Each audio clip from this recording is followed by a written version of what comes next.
The doom of Valyria was a cataclysmic event, which caused the collapse of the Valyrian freehold. The Valyrian freehold at its height was vast, powerful, and relentless in its efforts to expand its empire. According to the World of Ice and Fire, the great volcanic mountains known as the 14 Flames were rich with ore, providing the Valyrians with a wealth of precious metals. As the Valyrian Empire continued to grow, the need for ore increased, which in turn led to further conquests and search for more slaves to keep the mines running. Valyria soon reached far beyond the Giscari cities in the east and west to the shores of Essos, and yet the nearest they got to Westeros was Dragonstone. 2 centuries passed in which the Valyrians continued trading their coveted Valyrian steel with the Seven Kingdoms, all the while making no attempts to expand the freehold beyond Dragonstone. Some argue that the Valyrians were biding their time, preparing for their crossing of the Narrow Sea. And yet, this is hard to believe considering that the freehold had managed to effectively conquer much greater and advanced peoples such as the Rhoynar and the Giscari. The other argument states that the Valyrians were simply not interested in conquering another continent. They were content with their empire in Essos, believing those lands to be much richer than the kingdoms of Westeros. And yet, if we recall Tyrion's words in A Dance with Dragons, the wealth was to the west of Dragonstone. So why did the Valyrians, who greatly coveted gold and other precious metals, continuously enslaving and conquering to acquire more of such commodities, not make any effort in conquering Westeros,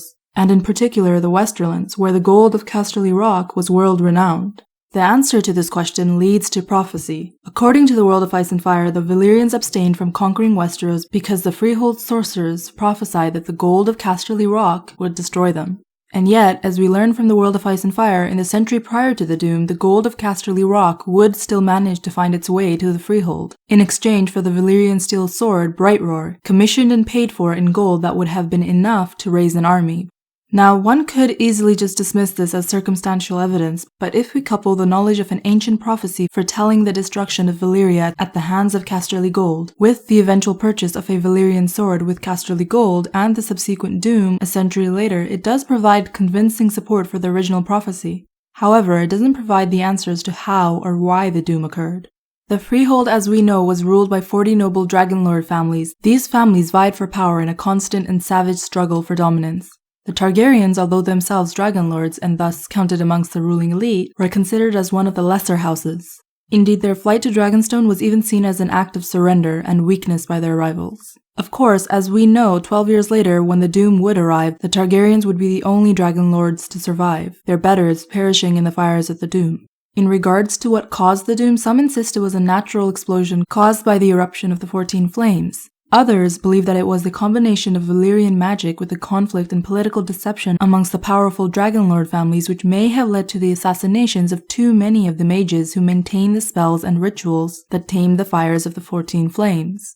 The key here is the assassinations of the mages, and which secret institution originating in the Valyrian freehold specializes and excels at assassination? The Faceless Men of Braavos, of course. In A Feast for Crows, we learn from the kindly man of the House of Black and White that the Faceless Men are older than the city of Braavos. According to the kindly man, the Faceless Men originated amongst the slaves toiling in the mines of the 14 Flames. The great suffering of these slaves led one man to rise up against the masters.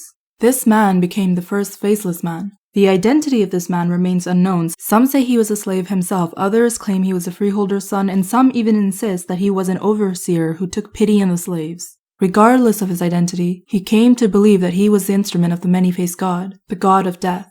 And so he began by answering the prayers of the most wretched of the slaves by giving him the gift of death.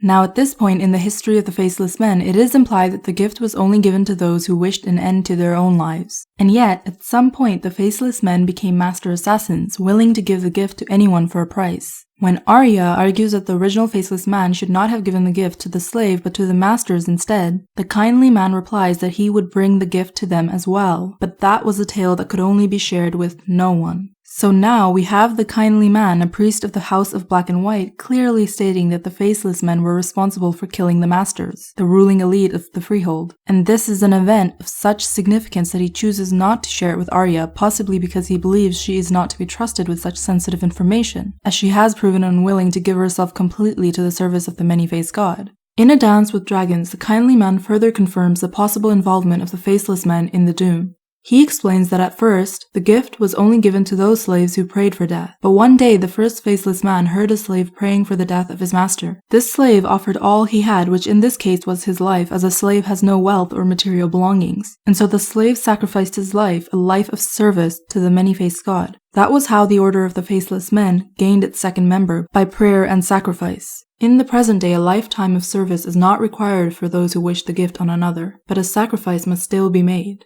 This sacrifice is always within the means of the individual requesting the gift, but it is always high or dear. The more prominent or dangerous the target, the higher the price. This brings us back to Casterly gold, in particular the gold used to purchase the Valyrian sword Brightroar a century before the Doom. This sword, if we recall, was purchased with enough gold to buy an army, or perhaps even enough to hire a faceless man to assassinate several of the mages that tamed the fires of the 14 Flames. This would not only lead to the fulfillment of prophecy which foretold that Casterly gold would destroy the freehold, but it would also be apt that the deed be done by those who had suffered the most under the freehold, the former slaves of the 14 Flames.